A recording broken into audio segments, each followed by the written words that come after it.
এই যে আজকে আমাদের খালি ডিমের ঝোল হচ্ছে। চুপ, শুধু আজকের বলে নয়, ডেলি ডিম, ডেলি বাড়িতে ডেলি ডিম আসে।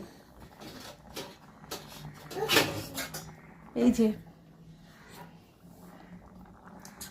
সপ্তাহে এক কেজি ডিম নিয়ে আসবে, সেই ডিমটাই ওর মাথায় থাকবে যে আমি ডিম নিয়ে এসেছিলাম, আজকে কোনো বাজার লাগবে না, ওই ডিম দিয়েই চলবে।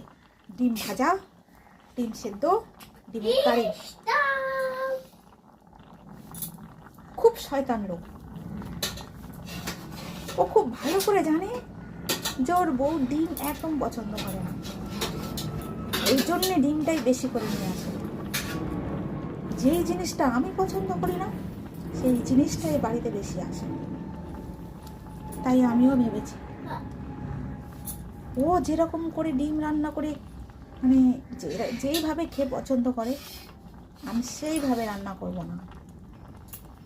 আমার ছেলে যেইভাবে খেতে পছন্দ করে আমি সেইভাবে রান্না করব।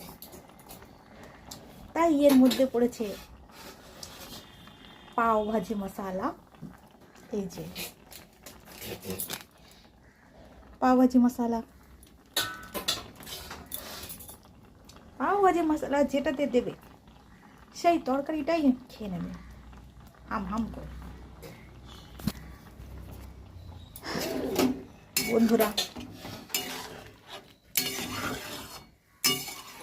বলি তো ঠিক, কিন্তু কী করবো, খারাপ করে রান্না করতেও পারি না। শুধু ও তো খাবে না, আমার ছেলেও খাবে, তাই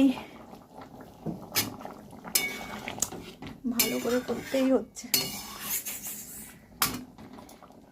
মাঝে মাঝে এমন মনে হয় কি ডিমটা ওর মুখে ছুঁড়ে মারি, মাথায় ছুঁড়ে মারি, আর ভালো লাগে না।